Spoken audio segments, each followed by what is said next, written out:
3. Yan na yan, ma'am? Yan na yung buong lakas? Okay. Bakit po hindi niya makaya yung balance and strength? Una, may radiation. Maaaring yung katawan ni ma'am may radiation ngayon. Sinisira yung brain signal. Nalagyan ko ngayon siya ng radiation therapy. Yan lang. Didikit ko lang sa kanya. Ulitin natin, ma'am, ha? Dikit na isa akong mamam. Okay? Ready? 1, 2, 3. Ba? Ang lakas mo nga. Oh. Ang lakas mo nga. Ate ka. Tatanggalin ko po ulo yung card. 1, 2, 3. Ay, nga eh. Bakit siya ba? Ang Bakit lakas ko yung nga card? rin. Radiation mo. Babalik ko yung card. Balik. Magdikit ko sa ako. 1, 2, 3. Oh, ay, ang... Ay, nga.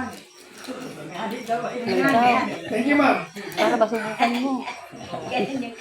Sabi nga sa kalatagan, anting-anting, hindi po technology. Another volunteer. Ang atiwan, malakas-lakas Sana, malaki-laki ka. Ay, si Jill, meron may birthday dito. Kaya ka ba? Sino, meron si Sir. Si Sir muna. Tingnan Hindi, mamaya, Pwede rin. tingnan mo yan. Sir, gayahin mo rin yung position niya sa mukha. Okay? Tapos, kamay dito. Straight body ka lang, Sir, ha? Okay. Ngayon, si Sir, mas malaki kay ma'am. Ma'am, 72 kilograms ako. Yung laki ng katawan ko sa laki ng katawan ko, ang laki yung diferensya. Ano mo ako nabitbit? Ha? Si Sir, mas malaki. Tingnan natin kung kaya niya radiation. Okay, 1, 2, 3. Hindi rin. Okay, ngayon. Si Sir, hindi ko lalagyan ng card. Bawang dinikitan ka ng card, hindi ko siya lalagyan. Yung card, gagamitin ko dito as vortex principle. Itong area ang lalagyan ko. Magnetic grounding po ang tawag dito. Iniikutan ko lang siya, minimum ng 15 ikot. 8, 9, 10, 11, 12, 13, 14, 15. Sir, dito ko tumayo. Ito, itong area to. Yan, subukan ko. Yan. Okay? Wala siyang pad, ha? Hindi ko siya nilagyan. Pero pinatayo ko siya sa area na nilagyan ko ng blocker. Sir, ulitin natin. 1, 2, 3. Okay nga, hindi ano. Sir, balikan dito. Okay. Wala na siya sa area. 1, 2, kamay lang. Isang kamay lang gagamitin ko. 1, 2, 3.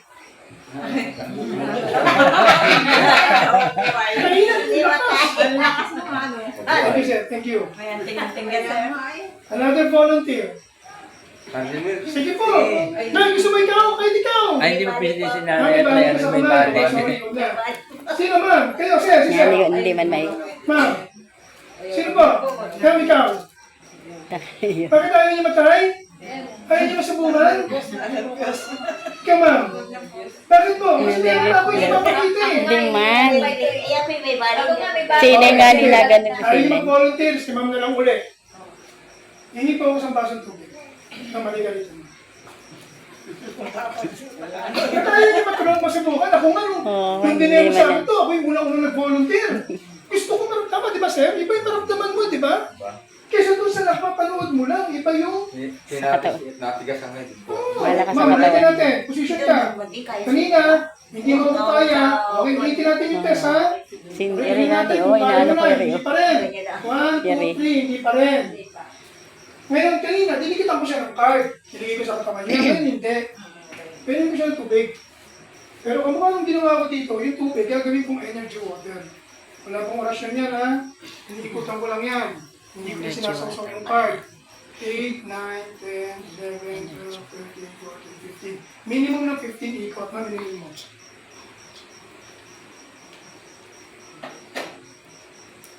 Lahat po yun. Mas maganda. Sayang yung tubig. Bas-bas na yan, kamo. Okay, sige pa. Ulitin natin. Position ko ulit lang. Higit yung sa abong, ma'am. O, tingnan natin kung nagkaroon na siya ng protection. 1, 2, 3. Oo, kaya ang mao. Kasi ba yung Ayun na. Yan, ininom mo yung tubig. 4 hanggang 6 na oras ka na protected. May blocker ka na ng radiation ngayon.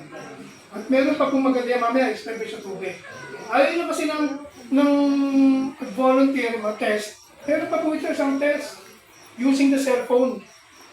Yung tumatawag sa'yo, may hawak na card.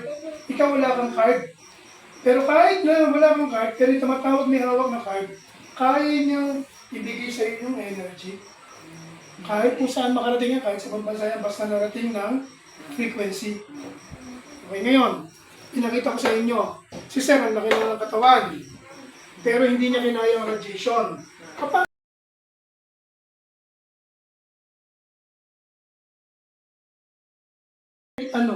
acidity, UTI, hypertension, blah blah blah, ang ikot, pakaliwa. Para kayo ma-relax, kung gusto niyo matulog sa gabi, or mag-detox. Kami po, sa gabi, ang ikot namin pakaliwa, para kami relax. Pero sa umaga, ang ikot namin, kanan. Hindi na po tubig, kahit anong liquid, kape, sabaw, juice, pwede. Pero tandaan nyo, no?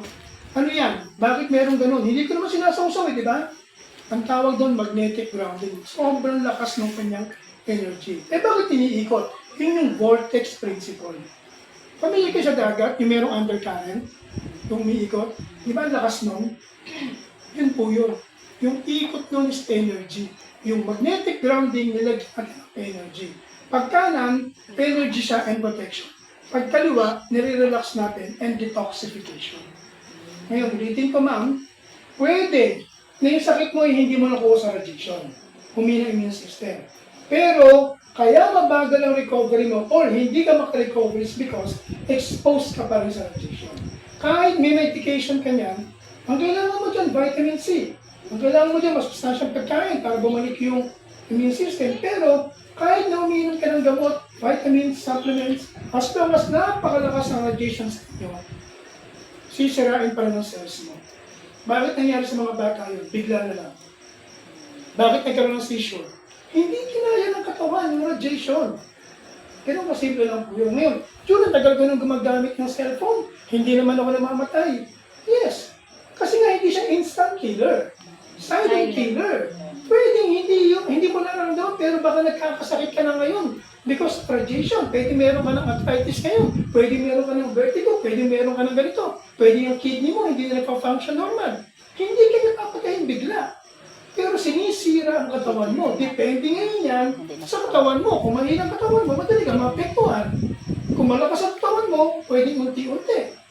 Pero walang taong ligtas sa radiation. At walang taong kaya ang radiation.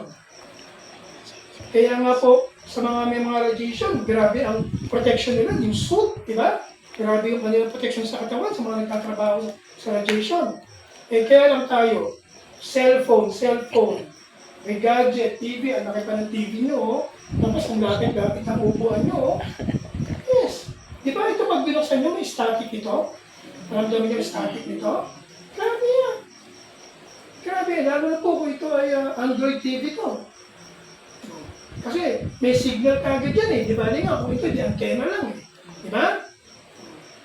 Ngayon, ulitin ko, wala nang taong ligtas. But this time, meron na tayong choice. Pwede mo nang proteksyonan ang sarili. Anong gusto mangyari? Bugbugin ka na radiation? Hintayin mo natin mangyari yon sa mga bata? Ay, naku, sayang.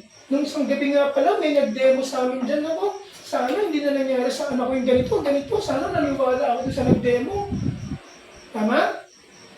Ito po, hindi ko po kayo kinukumbinsing maniwala sa akin. Ang sa akin po is awareness. Buksan yung kaisipan nyo na hindi okay. Nung isang gabi, meron kaming dinemohan. Okay? Nawala kasama yung kanya mga apo. Mga apo niya medyo malalaki na, mga teenager na po.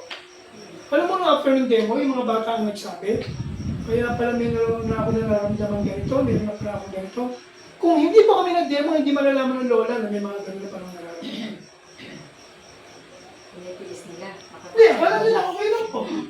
Akala nila, ganito lang. Pero nakita nila, naramdaman nila, at yung i-test ko sila, mga bata, ulat sila.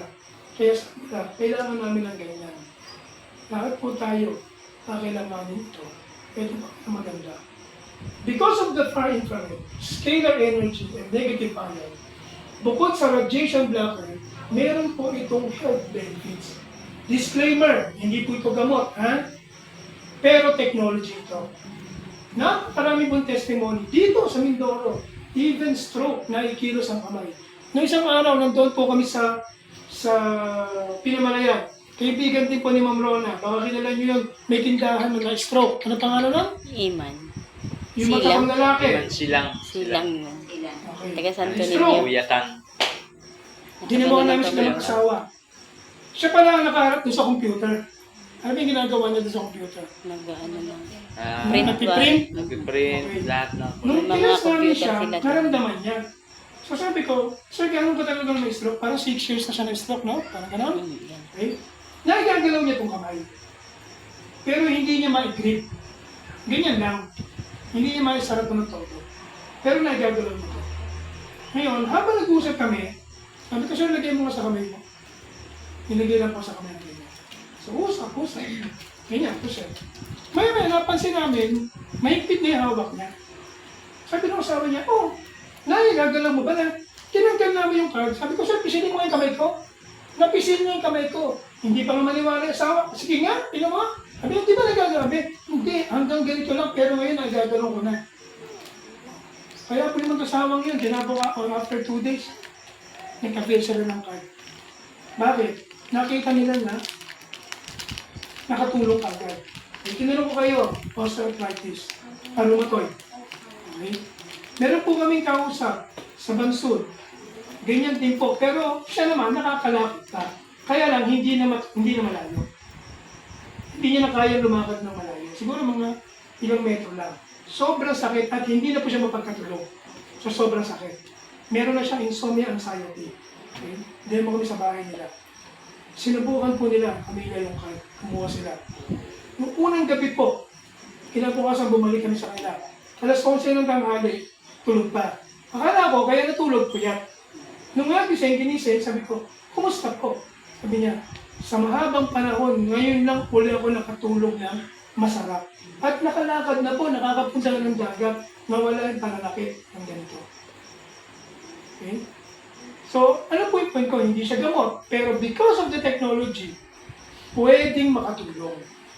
Wala na masama kung susubukan. Tama? Tingnan niyo po ito. Ito ay isang matandang babae sa Maynila, 85 years old, na comatose,